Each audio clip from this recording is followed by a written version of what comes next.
מסילת ישרים בביאור מפסידי הזהירות והרחקה מהם. Voici les choses qui font perdre la zéhirout et comment s'éloigner de ces choses-là. Après qu'on a vu qu'est-ce que c'est la zéhirout, comment on acquiert la zéhirout, on en a une bonnet pour comprendre qu'il faut être prudent dans ce monde, il faut être prudent. Constamment, il faut se remettre en question et faire attention à ce qu'on fait, voir l'avenir, comprendre qu'on est de passage dans ce monde. Il y a des choses qui font perdre cet éveil à la zéhirout. Des choses qui font perdre. Parfois, un homme s'oublie. Parfois, souvent, on s'oublie, on se perd dans ce monde. On croit que c'est éternel, que la vie est entre nos mains. Et on s'oublie, on se laisse aller. Qu'est-ce qui fait qu'un homme se laisse aller? Qu'est-ce qui fait qu'un homme s'oublie et il ne fait plus attention à ses actions? Voilà le Perek He, c'est de ça qu'il parle. Il y a trois choses qui font qu'un homme oublie de faire cheshbon nefesh, oublie d'être prudent. Ha'echad ou ha'tipul ve'atirda ha'olamit. Tipul, c'est les occupations olamites qui sont de la manière de vivre. Un homme doit s'occuper, un homme doit travailler, on doit aller à la banque, on doit aller au marché faire les courses, on doit faire ci, on doit faire ça, on doit prendre les enfants au GAN, on doit les ramener du GAN, on doit rentrer à la maison, on doit faire plaisir à sa femme, à ses enfants, et ainsi de suite. La vie quotidienne. Métro, boulot, dodo, la vie du jour. Yom yom, ça fait oublier la zéhirout. La tirda, c'est pas que le tipoul, la tirda aussi, les préoccupations. Il ne sait pas comment il va payer ses factures, comment il va s'arranger pour le shidour, son shidour de ses enfants, comment il va faire pour le mariage de l'autre, voir mariage, pas mariage, il y a celui-là, c'est tirda. Il ne manque pas des choses qui préoccupent l'esprit de l'homme, c'est au niveau de la parnassa, à tous les niveaux, tous les domaines, un homme il se préoccupe, il est tarout de tout. Tout va dépendre du niveau d'émouna qu'il a. Moins il en a, plus il est préoccupé. Ça, c'est la première chose. Deuxième chose, la chénie, asrok v'halatson. La rigolade, la kaloutroche, et la tzon, les tzanout, comme le Rav va parler, il va détailler chacun de ces points-là. Ça aussi, quand un homme rentre en mode, on appelle ça mode kaloutroche, c'est fini, la zéhirout est loin de lui, c'est fini, maintenant il va se permettre tout. Hashlishi, achevra, hara'a, les mauvaises fréquentations.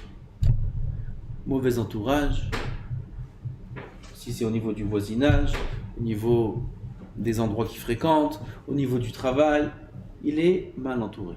Être mal entouré, ça fait perdre à l'homme la zéhirout, il est plus capable de faire attention à ses actions. Le Rav va parler de chacun d'entre eux. Ça, c'est des points qui sont très très importants, puisque ça nous parle à nous.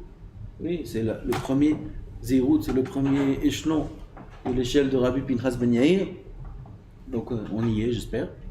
En tout cas, on est obligé d'y être. Chacun est chayav d'être zahir dans ses actions, dans sa vodat Hashem. C'est pour ça que c'est très important de savoir comment on s'écarte des choses qui nous font perdre la zéhirout. On en a parlé plus haut. Lorsqu'un homme est préoccupé par les inyanim de la vie,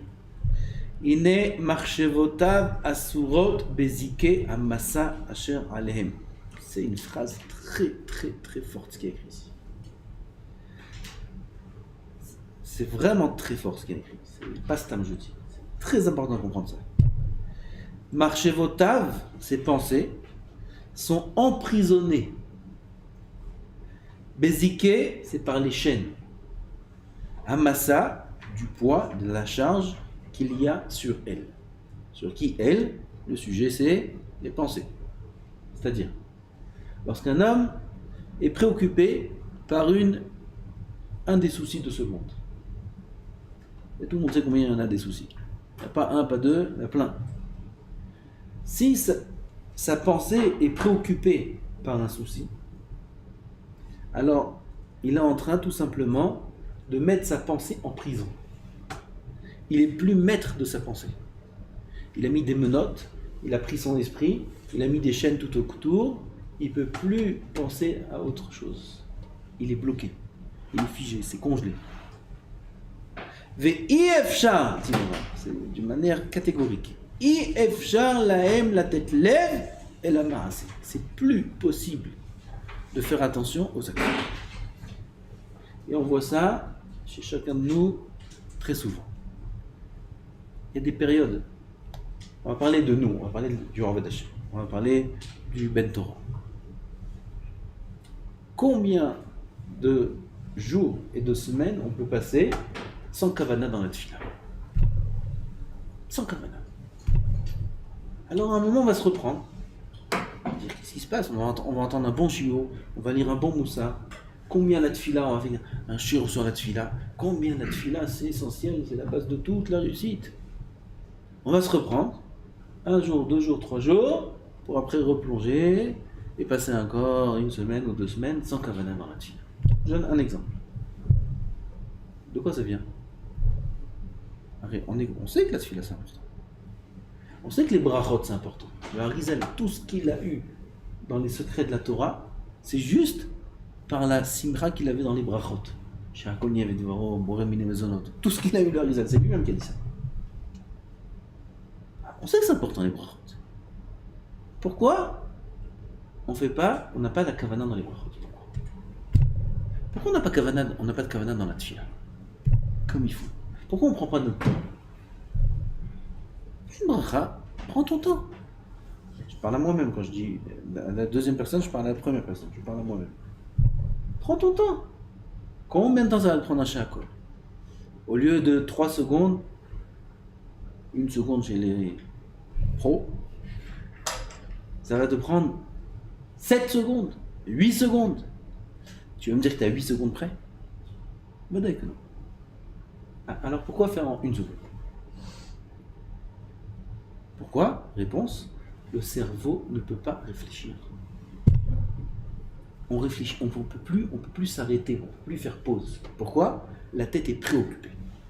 La tête est bloquée dans des pensées. C'est ce qui est écrit ici. La tête est bloquée dans des pensées. Ah ben arrêtez dans ce monde 70 ans pour faire les mitzvot. Et les brachot et les tfilot, c'est 50% de la vodat Hashem. Alors si tu n'investis pas dans ça, dans quoi tu investis? Dans ce que tu vas manger? Dans ce que tu vas gagner comme argent? Donc ça, c'est peut-être 1% de la vodat Hashem. Parce que tout ça, c'est qu'un moyen de servir Hashem. C'est même pas entre nos mains. Puisque l'esprit de l'homme est bloqué dans ces préoccupations-là quotidiennes, c'est pas forcément des soucis. Préoccupations, des pensées. Oui, je vais aller à la banque, après il faut que je fasse ça, après rendez-vous, après il ouvre son téléphone, il ouvre son truc, là j'ai ça, là j'ai ça, là j'ai ça. Des pensées, constamment des pensées. L'homme il réfléchit constamment, sans arrêt. C'est affolant quand on s'endort, je sais pas si vous avez fait attention à ça. Quand on va pour s'endormir, quand on dort, on fait pas très attention. Mais quand on va pour s'endormir, ou quand on se réveille, on est entre le sommeil et le réveil, c'est impressionnant la vitesse à laquelle le cerveau pense. Et on pense à des choses et d'autres, n'importe quoi. C'est impressionnant. Au lieu qu'on pense à coucher, on pense de quoi? N'importe quoi. Comment le cerveau de l'homme réfléchit à la vitesse de la lumière, il réfléchit. Et toute réflexion du cerveau qui n'est pas posée, bien ancrée dans la Avodat Hashem, elle va empêcher de mettre notre pensée dans la Avodat Hashem. C'est un yesod très important. On répète les mots du Rav. Marchevotav asurot bezike amasa asher alehem. Ces pensées sont enfermées, sont emprisonnées par le joug, le poids que j'ai mis sur mes pensées. C'est quoi ce joug-là? c'est les pensées de la vie quotidienne. Ve'ifshar, c'est impossible, dit le Rav. La tête lève et la main c'est de faire attention à l'action. Impossible. C'est impossible de faire une bracha avec kavana si un homme ne fait pas pause dans sa pensée. Pause, stop. Arshav ma, arshav Hashem. Il n'y a que Hashem maintenant. Hashem, je vais faire un bon shakol. Je vais faire un bon mésonote. Je dis une remarque que j'ai fait sur moi-même. Quand je suis en cours, pas un cours que je donne moi, un cours que j'écoute, pitom, j'ai fait attention que les brachot, anéhénim, on les fait doucement. Doucement, on tous entend.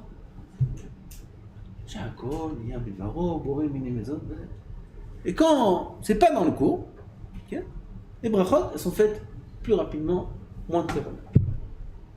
Pourquoi c'est comme ça? C'est ça. Quand un homme il n'est pas pris par la Torah, sa pensée elle est où? Elle est partout. Sauf où il faut. Partout. Il faut faire ça. Même dans la Kedusha, c'est comme ça. Même si c'est pour l'Yeshiva, même si c'est pour la maison, même si c'est des pensées de Kodesh. On ne parle pas des pensées de Chol. Pensées de Kodesh. Alors c'est des pensées qui ne doivent pas être placées à ce moment-là. Pourquoi? Parce que où tu penses, tu es. Ron? Où tu penses, tu es. Comme ça disent tous les Chachamim, Rambam et d'autres. Quand ils parlent un peu de la philosophie, l'homme se trouve où il pense. Les Goïms, ils ont copié ça aussi. Donc si je me trouve où je pense, alors je ne peux pas me trouver où je suis. Donc dans l'action, quand je dois faire quelque chose, je suis là. Je dois faire chez Akol. Je dois faire du chesed. Je travaille mes midot. Je dois faire attention de ne pas répondre. Je dois faire attention de ne pas m'énerver. Ça, c'est où je suis. Alors, si ma tête est ailleurs, c'est impossible de contrôler l'action. Impossible. On ne peut contrôler l'action que si jamais notre esprit se trouve à l'endroit de l'action. Vous avez ça de Gadol Meot. Donc plus un homme va réfléchir à des choses et d'autres, et moins il pourra faire attention à la Avodat Hashem. Plus un homme se détache de choses et d'autres, et il réserve des moments particuliers dans la journée où on est obligé de penser à des choses et d'autres. Rendez-vous à la banque, rendez-vous chez le médecin, rendez-vous là, qu'est-ce que je dois faire avec celui-là, avec celui-là, avec celui-là. Et il réserve des moments dans la journée pour penser à ça. Et tout le reste de la journée, il se libère à la Avodat Hashem. Alors, sa pensée se trouvera au niveau de son action. C'est autre chose. והחכמים עליהם השלום בראותם זה אמרו הווה ממעט בעסק ועסוק בתורה. Une phrase, cette phrase-là, comme ça on la lit, oui, il ne travaille pas beaucoup, étudie beaucoup la Torah, c'est bien, c'est une phrase pour les enfants. Non, cette phrase-là, elle comporte en elle tout ce secret-là. Pourquoi Rahim te dit t'es ma'et be'esek ve'ta'asok b'Torah? Réduis un peu les affaires, le esek, et augmente le esek à Torah. Pourquoi? Parce que si jamais chez l'homme, le merkaz, ce qui occupe le plus dans son esprit, c'est le esek, plus un homme il a des asakim, plus il a des affaires, plus il a du temps de travail, plus il a des projets dans son travail, et plus son esprit est préoccupé par ces choses-là, ça va être vadaï sur le compte de la Torah. Pas que du limoud de la Torah, sur le compte de tout l'accomplissement de la Torah. Pourquoi? Sa tête n'est pas là. Si sa tête n'est pas là, il n'est pas là. S'il n'est pas là, alors il va faire tout ce qu'il va faire, c'est comme un robot. Il n'y a plus de kavanah dans la tefila, il n'y a plus de kavanah dans les brachot, il n'y a plus de faire attention aux midot, il n'y a plus de faire attention, qu'est-ce qui est important dans l'olamazé? L'olamazé ou l'olamaba? Alors automatiquement un homme, c'est le corps qui prend le dessus. Si le corps qui prend le dessus, il aime manger, il aime sortir, il aime se promener, il aime écouter de la musique, il aime tous les plaisirs du monde. Pourquoi? Parce que le ruach n'a pas pris le dessus sur le gouffre. Et pourquoi le ruach n'a pas pris le dessus? Parce que son esprit n'est pas là. Donc automatiquement, il n'y a plus de zéhirout. Il ne peut plus faire attention. Qu'est-ce que je suis en train de faire? Il ne peut plus s'arrêter, il ne peut plus se poser des questions. C'est normal, sa tête n'est pas là. C'est mouval.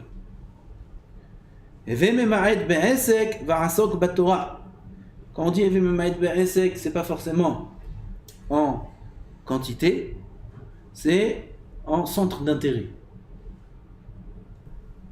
Limite, réduit le centre d'intérêt que tu as pour le Hesek. Et augmente le centre d'intérêt que tu as pour la Torah. Comme on a dit, ça ne va pas juste faire en sorte qu'un homme étudiera plus de Torah, mais ça va faire en sorte qu'il accomplira toute la Torah. Et à l'inverse. On est d'accord, on dit le mal. Le Hesek, c'est obligatoire. Un homme a besoin de Parnassa. Pour avoir une Parnassa, il faut un Hesek. Okay. S'il peut être mitasek dans la Torah, dans Hesek de Chol, peu importe, il faut travailler. Pour avoir de la Parnassa, il faut avoir un mécor qui fait rentrer l'argent. C'est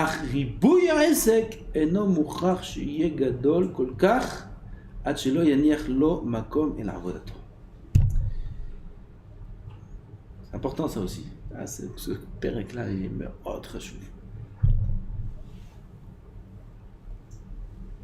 Le travail est nécessaire, même obligatoire.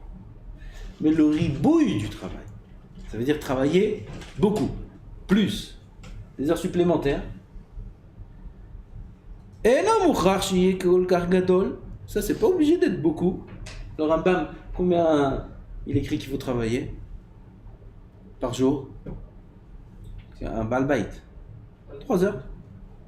3 heures, ça c'est quelqu'un qui étudie pas toute la journée. 3 heures. Quelqu'un qui travaille, c'est 3 heures de travail. Combien d'heures d'études?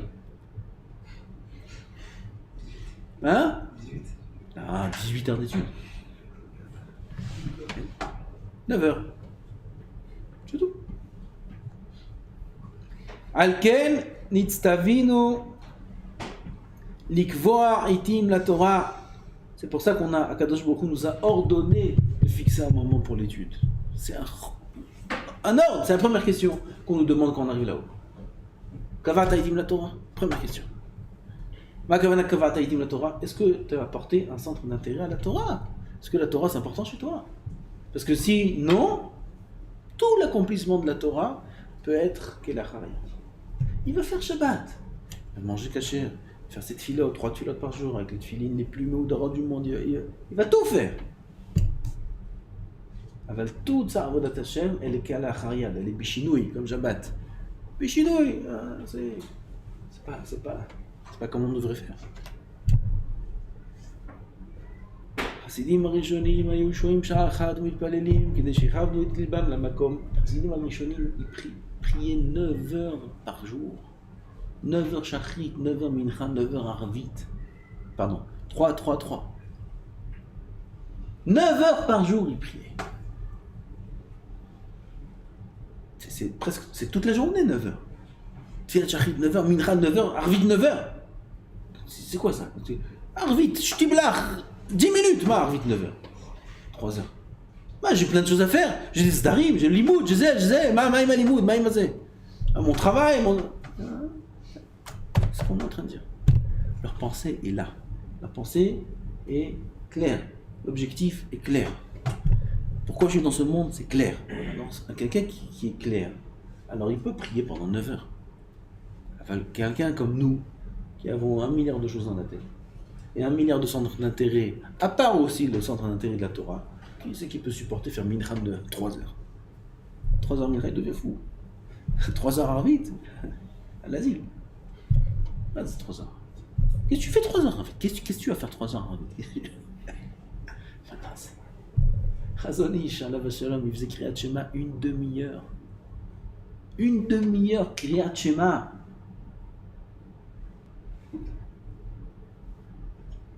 Il y a combien de mots dans Kriyat Shema? Ramach, on va dire, à peu près. 250, à peu près. Combien de minutes dans 1 demi-heure? Il y a combien de secondes dans 1 demi-heure? Allez, rapide, non? 800 secondes? 1800 secondes dans 1 demi-heure. 1800, là, 3600 dans 1 demi-heure. 1800 secondes dans 1 demi-heure. 1800 divisé par 250. Allez, à peu près, non? 250 et 250. Et 250 et 250, ça fait 1000. D'accord? Et 250 et 250, Ça fait 1500. Et 250, 1750. On a 7 secondes. 7 secondes et des poussières. 7 secondes par mot. C'est énorme. 7 secondes par mot. J'ai raccourci. C'est énorme. Comment c'est possible de faire un Kriyat Shema pareil? Si ce n'est que sa pensée est là.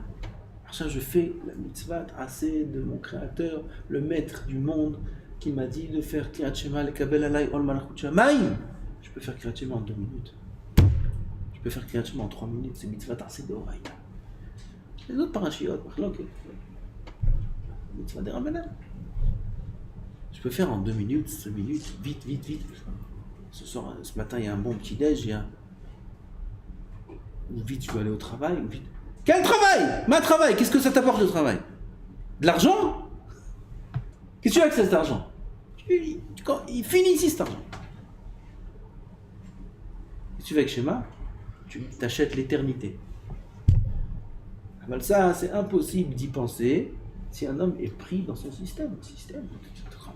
Argent, rendez-vous, même dans le Kodesh, même dans le Limoud, il faut que je finisse le chasse, Le chasse, parfois, c'est un bon Yetzara à finir le chasse. Un bon Yetzara qui peut t'enterrer sans mitzvot.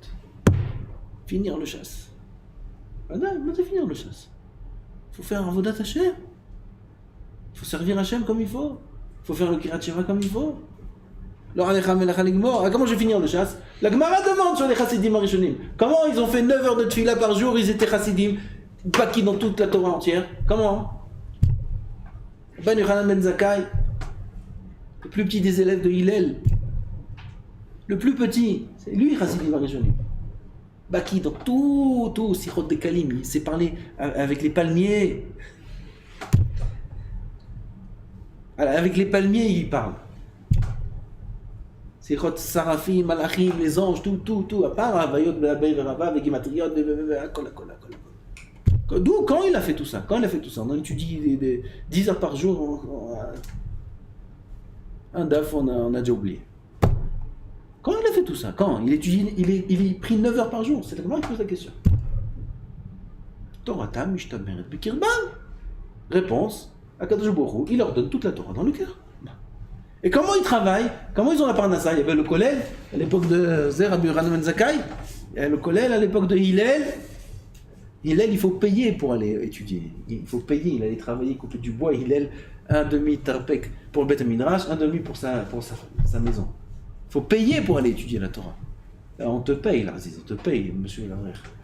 Il s'assoit, on le paye. On te paye pour étudier la Torah. Ouais, mal, c'est pour pas qu'il aille travailler, pour qu'il soit libre pour étudier, alors on le paye. Les Avrichim, mais sur Nefesh, ils vont étudier dans des collèges sans qu'on les paye. C'est Sahara, je l'aime. Sahara, qui c'est qui peut comprendre?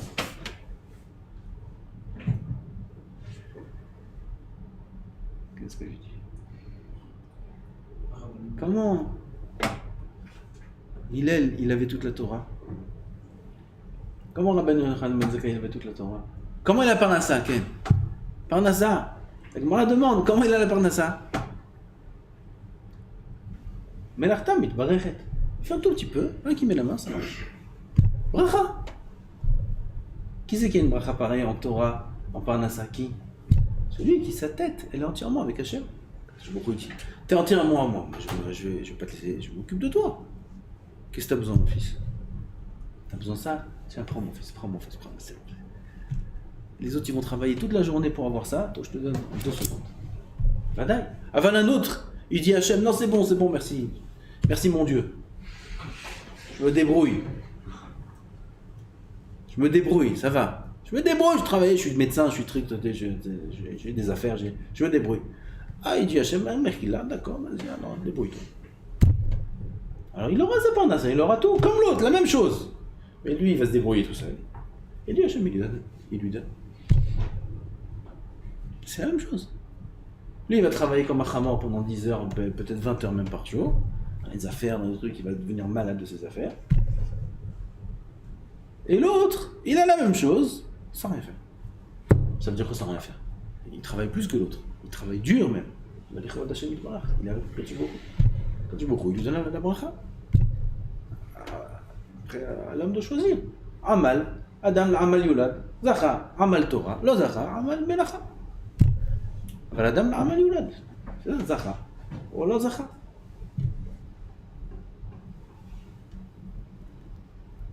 על כן נצטווינו לקבוע עיתים לתורה pour mettre un frein aux pensées לעניינים du עולם. אתה חייב mettre un frein, pause. עכשיו לומדים תורה, עכשיו עוסקים בתורה. C'est pour ça qu'on est dans ce monde. וכבר זכרנו שהיא המצטרכת יותר לאדם שיגיע אל הזהירות. La Torah Behemet, c'est le moyen le plus important pour l'homme d'arriver à la Zérout. Comme un homme peut faire attention à ses actions que s'il étudie la Torah. Comme c'est écrit, que Ma'amar Rabbi Pinchas Torah mevia l'idée Zérout. Vezulata, sans la Torah, lo yagia elav klal. Un homme qui n'est pas en sec Torah se trouve à des années-lumière de la Zérout. Des années-lumière. C'est pour ça que beaucoup ne comprennent même pas le genre de cours qu'on dit ici. C'est trop, ah non, ça ne nous parle pas, ça nous parle... Mais non, ça parle. À qui ça peut parler? Ça peut parler à celui qui est intéressé par la prudence, intéressé par faire attention à ses actions. Celui qui n'est pas là-bas, il vit son judaïsme, quelle ariade. Ça lui parle tout ça? Zérout, fais attention, des choses qui t'enlèvent la zérout, fais attention, prudence. Mais prudent, je suis prudent, qu'est-ce que tu veux? Mais il ne comprend même pas ce langage.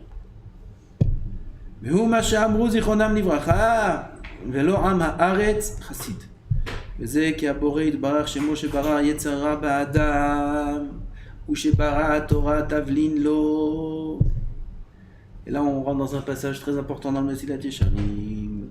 Celui qui a créé la Torah, celui qui a créé le Yetzer Hara, qui c'est?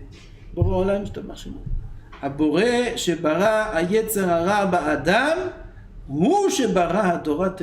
C'est lui qui a créé la Torah, qui est une refoua, une guérison à ce Yetzer Hara. Donc moi j'aime Zichronam Lecha, Barat Yetzer Hara, Barat Torah Tevalin. Donc puisque le créateur même, le fondateur du Yetzer Hara, te dit, sache que le seul moyen de le vaincre, c'est Torah, et c'est que la Torah qui va t'entraîner à la Zéhirout et ainsi de suite. Alors ça ne sert à rien de chercher autre chose. Comme on fera Bezrat Hashem dans le shiur suivant. Baruch Adonai La'olam. Amen ve'amen.